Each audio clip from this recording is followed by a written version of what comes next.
Last week, I shared why I started traveling full time. So this week, I thought I'd give you a glimpse of what it was like the year leading up to actually starting my own travel lifestyle.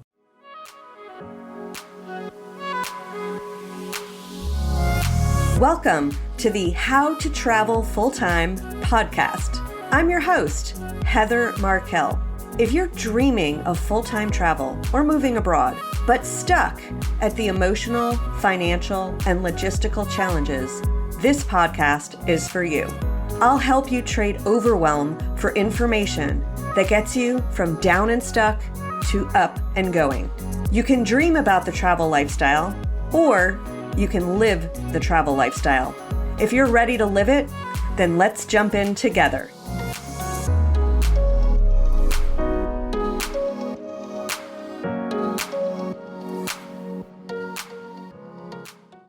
We're going to start this episode in the past. So, it's 2017. I started that year off with weeks of depression. The years that I had spent talking about my dream of quitting my job and traveling hadn't happened. I kept putting it off. Every January I'd be like, yay, I'm going to do this. And every December I didn't. And that cycle went on so long that I think finally in 2017 it just caught up with me. And what had been 1 week of depression, somewhere around the holidays, reconciling, nope, I didn't do what I thought I would do. I'm out of integrity to myself. Okay, reboot. I can do it this year. It just caught up. And that depression kept going. And ultimately, it started because I'm a big believer that when we ignore our emotions, they become something physical. And for me, I started feeling a pain in my chest. And I didn't want to let that pain become something more serious. So that pain became my catalyst to finally commit to the travel lifestyle. So once I committed, and I could feel something different in me. There was like an intention and a resolve that I hadn't felt in the prior years. I picked 2 of my friends and told them not only that this is the year I'm going to really do this, but I also wanted their help holding me accountable. So I would kind of share progress with them. And also I wanted them to, call me out if I wasn't following my heart.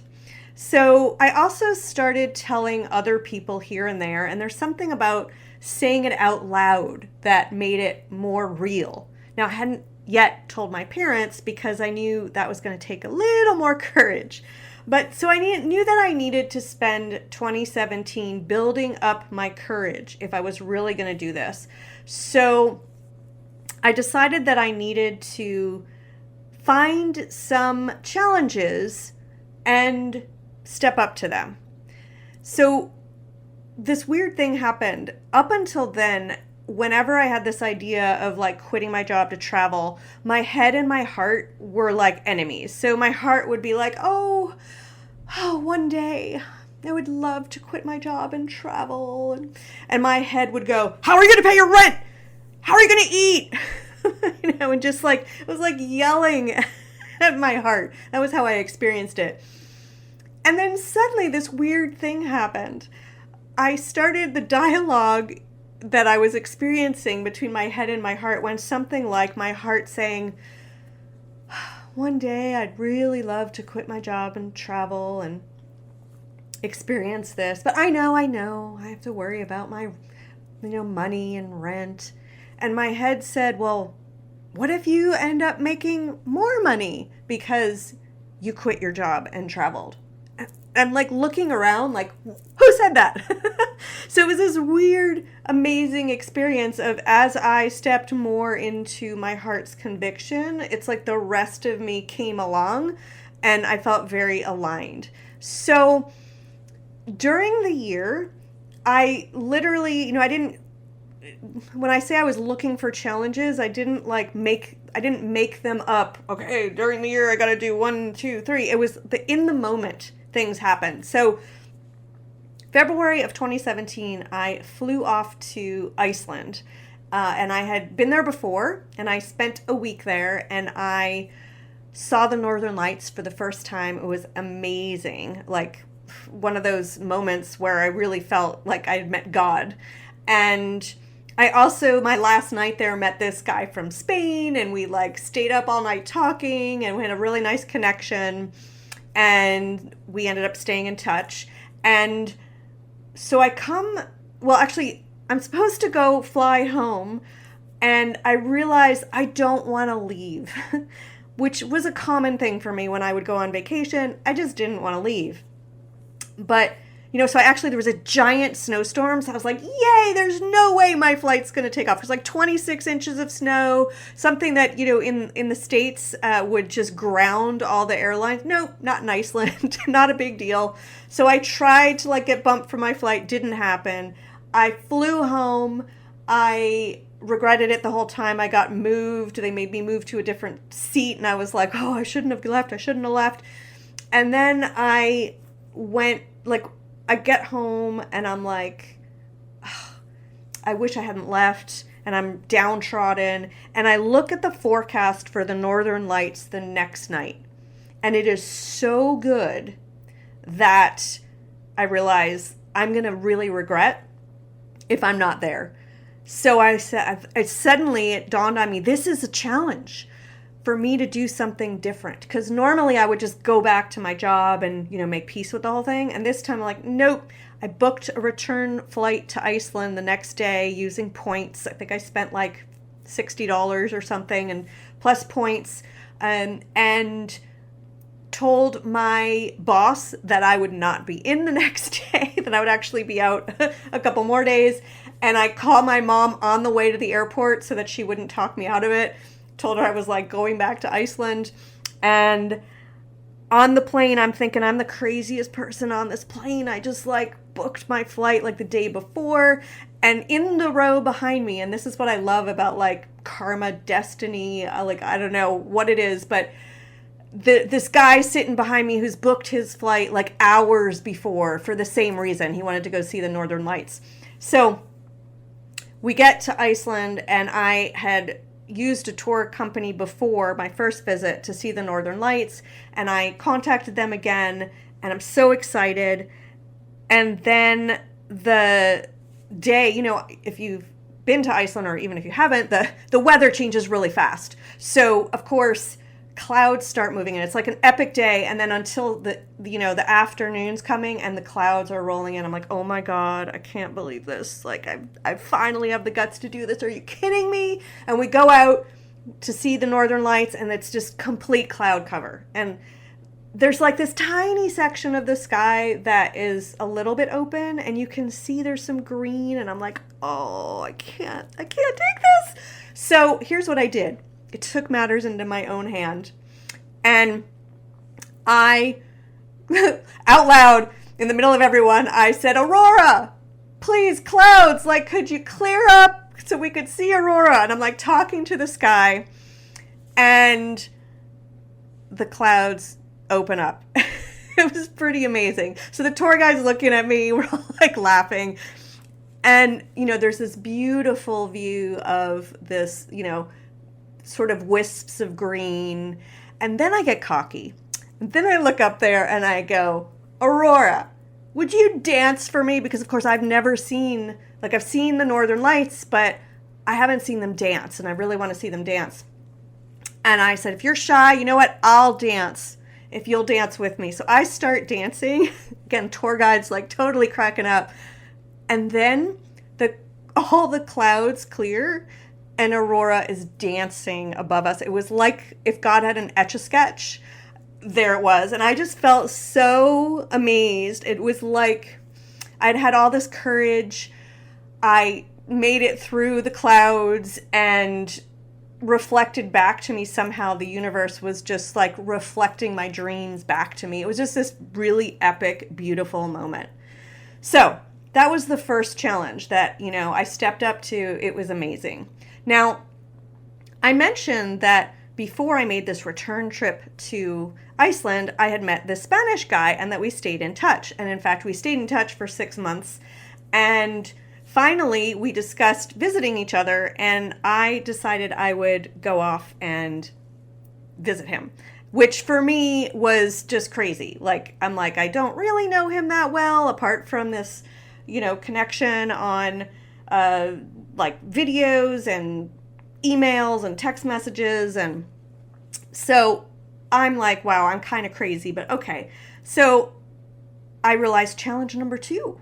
I got to do this because, again, if I think I'm going to have the guts to quit my job and travel, I need to prove it to myself. And so I flew off to Spain and visited him for a long weekend. And no, the relationship did not work, but it was, again, a sense of validation. Okay, got 2 things under my belt. I can do this. And so that led to the third and the hardest challenge. I realized once I really felt truly ready, I realized I had to tell my mom, and I knew she was not going to like it. And I really stressed about that one. But finally, I worked up the courage. We went out to dinner. I planted her with drinks. I told her. She was like cheering me on. Woohoo! It was great. And then the next day, when she was sober, then she presented me with lots of reasons that I shouldn't do this, which lasted for about a month. And what happened was, as she verbalized each reason, I realized I was hearing what I was using as my own set of fears up to that point to stop me from going. And that made me realize, oh, I think these were her fears that I was internalizing and using them to stay quote unquote safe. So it was this big, amazing moment where I realized I'm really ready, because if I can see this and I can pop out of these fears that weren't even mine, I'm ready. And so that led to me telling my boss. And let me tell you something. I've spent a year, I spent 10 years putting this off, and then a year working up the guts, calling myself out, stepping outside my comfort zone. And then I had to tell my boss, and it was the most anticlimactic moment of my life. I'm sitting here like, oh my God, this is going to be so, like, how am I going to tell him? What am I going to, just words out, all good. I actually liked my boss. So we had like a sad conversation, but it was totally not what I expected. So I quit my job, because also at the time, remote work wasn't even a thing. So it wasn't even possible. So it was either quit and fulfill my dream or not. I also tried to get a sabbatical. Couldn't do that either. So I did stay a few extra weeks, and then I was free. And it's funny because there's this part that was like, wow, I'm free, I did it. And then there's the part like, so now I got to figure out where I'm going. And so actually I was in a panic, and it took me 2 weeks, because I'm like, where in the world should I go? Because, the world's a small place, except that there's a lot of airports and a lot of places. And, I had always gone to Europe pretty much, or on family vacations to the Caribbean. So, there's so much of the world I hadn't seen, and I thought I should go somewhere I haven't been, but where should that be? There's so much of the world I haven't seen. I literally put countries on the ground at one point and took a pendulum out. I was trying to figure out where to go, and I'm asking people, where have they been? Where did they recommend? So it really was actually those 2 weeks were probably harder than the whole year that I worked up to going, which is pretty funny. So anyway, I pick Costa Rica. I take off. I, get to Central America for the first time. I then get to live in Portugal for a while and travel around more of Europe. And months into the lifestyle, which I had thought I was just going to quit and travel for 6 months and then come back to real life. But I realized I love my life. I'm doing exactly what I want to do. Why stop? So I then looked at my rent that I was paying on my New York City apartment. The lease was up in September of that year. And I realized if I don't pay that rent, that could buy me a lot of travel. And so I came back to New York. I figured, all right, one more year. I'm going to do this one more year. So I gave up my space. I moved out, stopped paying the rent, and I put everything in storage, which was definitely a fee, but at the time it wasn't so bad. And I figured I'm returning a year later, all good. Oops. So the thing is that one of the reasons I recommend to people to get rid of as much as you can if you're going to start this lifestyle is because many of us end up thinking it's going to be for like a short term, and we end up loving it so much it's long term. And then, if you can't get back to your space, I ended up being marooned in New Zealand for 2 years in the pandemic, couldn't get even back to the space to empty it. So, good idea to get rid of as much as you can. So, so that was what it was like the first year leading up to my starting to travel full-time. And again, I wanted to start a little bit of a series of sharing with you the realities, what it's really like to start the lifestyle, to get started, to transition from one way of being into another way of being, and what it's like actually living the lifestyle. So stay tuned for more of my experiences coming up. You can always reach out if you have questions. And if you are interested in starting this lifestyle, I actually recently launched the Travel Lifestyle Launch Course. So you can check that out. All the information is in the notes below. So have a great week, and I will see you on the show next week.